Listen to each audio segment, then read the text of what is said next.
En este tema 6, selección de la adaptación protésica, continuamos con el proceso que debemos seguir en cualquier adaptación. Vimos en el tema 3 que el protocolo siempre comenzaba con la anamnesis, a la que seguían las pruebas diagnósticas. Continuamos en el tema 5 con las medidas en oído real y en este tema suponemos que ya hemos realizado esos pasos y nos centramos en el siguiente, elegir el audífono más adecuado al paciente. En lo que respecta a la anamnesis, para poder dedicarle más tiempo, la desarrollaremos en un vídeo aparte. Aquí vamos a centrarnos en la selección de la adaptación. ¿Cuándo vamos a tener que adaptar un audífono? En este caso nos basamos en la edad de la persona. No hay un criterio absoluto y hay que evaluar cada caso de forma particular. Pero lo habitual o lo que yo recomiendo es adaptar a los adultos a partir de una pérdida moderada. ¿Por qué esto es así? Pues si recordáis ya os expliqué que cuando la pérdida es leve, el problema que tenemos es que obtienen muy poquita ganancia con el audífono. Entonces no suelen utilizarlo. Y en el caso de los niños debemos adaptar siempre, aunque la pérdida sea leve. Una vez que decidimos que debemos adaptar audífonos, la pregunta es ¿uno o dos?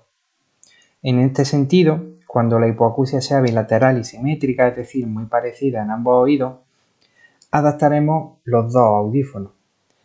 En el caso de una hipoacusia unilateral o en el caso de hipoacusia bilateral en las que se den estos casos, por ejemplo, una mala inteligibilidad en uno de los oídos, el problema es que si un oído entiende muy mal, cuando le amplifiquemos el sonido por ese oído, lo que él va a escuchar son ruidos, no va a entender las palabras. Y eso puede interferir, esos ruidos pueden interferir en el que el otro oído, el que mejor entiende, comprenda las conversaciones.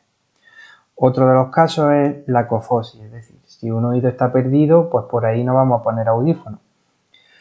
Diferencia grande entre la pérdida de ambos oídos, normalmente diferencias más grandes de 40 decibelios. El problema que nos encontramos es que como los dos audífonos amplifican de forma tan diferente, es complicado para el paciente acostumbrarse.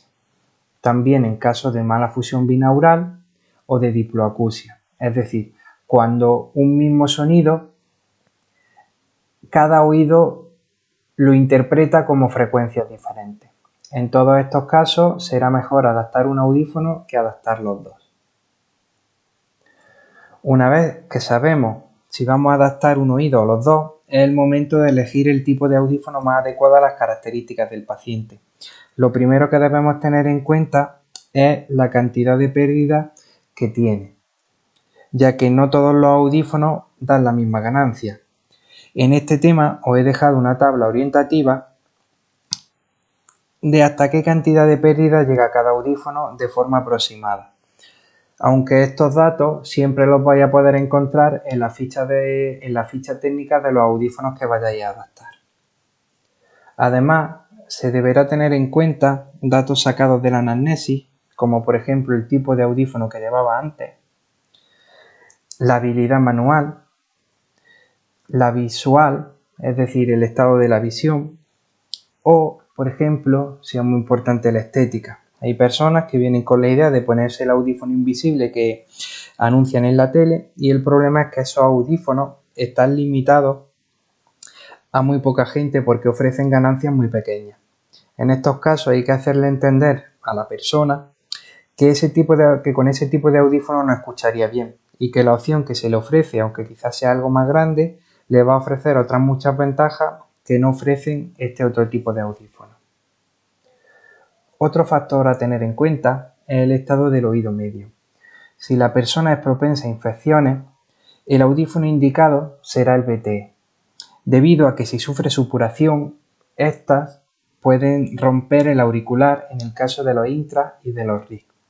También será recomendable que el molde utilizado sea duro en lugar de silicona, porque es mucho más higiénico, es más fácil de limpiar.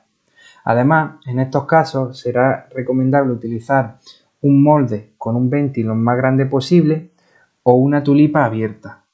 Esto también será necesario en los casos en los que exista una pendiente brusca donde los graves están bien conservados. Si se utiliza un molde o una tulipa cerrado, hay personas que se quejarán de que le retumba su propia voz o los sonidos graves, por el efecto de oclusión. A partir de aquí, os dejo a vosotros que miréis tranquilamente la elección de las características técnicas que debe llevar el audífono y el adaptador protésico más adecuado. Hasta aquí la introducción al tema 6, selección de la adaptación protésica.